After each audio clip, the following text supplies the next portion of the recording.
Sabe aquela sensação de estar num relacionamento que, no fundo, causa mais dor do que alegria? E mesmo assim, parece impossível ir embora? Pois é, hoje a gente vai mergulhar nesse sentimento, que é super confuso, mas não com um olhar de julgamento, e sim para tentar encontrar um caminho de volta para a paz. O nosso ponto de partida é essa frase. Tão simples, mas, nossa, tão poderosa, né? A ideia central é essa. O amor, na sua essência, não foi feito para ser uma fonte de sofrimento. Se algo dói o tempo todo, talvez seja um sinal para a gente olhar mais de perto. Então vamos lá. A primeira parte da nossa análise foca justamente nessa contradição. Como pode o amor por alguém ser, ao mesmo tempo, a causa de tanta dor? É exatamente esse o conflito que paralisa. De um lado, tem uma vozinha lá no fundo, uma intuição que sabe que aquilo não está certo. Mas do outro, a mente fica buscando justificativas, se apegando naquela esperança de que agora vai. E insiste em dar mais uma chance. O objetivo aqui é entender essa dinâmica, sem apontar dedos. Mas como é que uma relação chega nesse ponto? Olha, é muito raro começar com brigas ou agressões óbvias. Geralmente, o processo é bem mais silencioso, mais gradual. E aqui a gente vê exatamente como isso acontece. Tudo começa com pequenos incômodos, sabe? Atitudes que são logo justificadas com foi só um dia ruim ou é o jeito da pessoa. Com o tempo, a gente vai se acostumando com tão pouco, com migalhas de afeto, e o mínimo vira o normal. E o pior, quando a atenção some, pode até bater uma culpa, como se o erro fosse nosso. Essa metáfora é muito forte, é isso. Viver esperando por um gesto pequeno de carinho aqui, um momento de atenção ali, isso não nutre a alma de ninguém. É como tentar se alimentar com farelos. Nunca satisfaz de verdade e deixa uma sensação de vazio constante. E vamos avançar para entender as consequências. Porque toda essa dinâmica tem um preço, um custo bem real para a saúde emocional e para a identidade de uma pessoa. Aqui temos uma definição muito clara do que é isso. Não é sobre ter dias ruins. Todo mundo tem. É sobre um padrão que se repete. Uma conexão que tira sua energia em vez de dar, que subtrai em vez de somar. E que aos poucos faz a pessoa se desconectar de quem ela realmente é. E esse contraste aqui deixa tudo ainda mais nítido, né?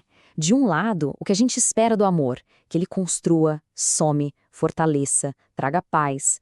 Do outro, a realidade de uma dinâmica tóxica, que destrói, esgota energia, enfraquece e traz uma ansiedade que não vai embora. Uma das características mais marcantes de um relacionamento assim é essa instabilidade toda. Uma verdadeira montanha-russa de emoções, que acaba criando um ciclo vicioso de esperança e, logo depois, decepção. Porque existem os dias bons, claro que existem, e nesses dias tudo parece perfeito. A atenção volta, o carinho aparece e a esperança se renova na hora. Fica fácil acreditar que, nossa, dessa vez vai ser diferente. Mas aí, de repente, tudo muda. O tratamento que era caloroso vira indiferença, silêncio. A pessoa que um dia era tratada como tudo, no outro é tratada como se fosse nada. Essa oscilação é exaustiva e desestabiliza qualquer um. Então, se é tão difícil assim, como alguém começa a encontrar uma saída? O ponto de virada, muitas vezes, não é um grande acontecimento. É uma mudança de perspectiva, uma chave que vira por dentro. E é muito importante reconhecer isso. Ninguém tem o direito de julgar e falar, é só ir embora.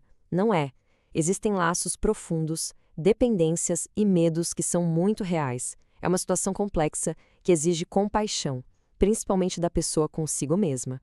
E aqui está a pergunta-chave. É uma ferramenta muito poderosa para a gente conseguir um pouco de distância e clareza. Quando a gente imagina essa mesma situação acontecendo com alguém que a gente ama muito, a confusão emocional meio que se dissipa. A resposta para essa pergunta costuma ser bem mais clara e, com certeza, muito mais compassiva. Essa resposta geralmente nos leva para a parte final da nossa análise, a solução. E a solução, na sua essência, é um ato profundo de se colocar como prioridade e de proteger a própria paz. O ponto de partida é lembrar do que se merece, um amor que respeita, que acolhe e que escuta, um amor que cura e que constrói, que soma e que traz tranquilidade. É fundamental lembrar que merecemos muito mais do que o mínimo, muito mais do que migalhas. A esperança de que o outro vai mudar pode manter alguém preso por anos, mas a libertação de verdade, ela vem de dentro. Começa quando a gente fortalece o nosso amor próprio, o nosso autorrespeito. Porque quando uma pessoa se trata com dignidade, ela simplesmente para de aceitar menos do que isso dos outros. E a gente termina com essa afirmação que é final e muito poderosa. A mensagem central é um chamado para proteger o próprio coração. A pergunta que fica não é sobre o outro, mas sobre si mesmo. O amor que se vive hoje é o que se aceita para o futuro? Porque o amor que cura, ele existe. E ele sempre começa dentro de cada um de nós.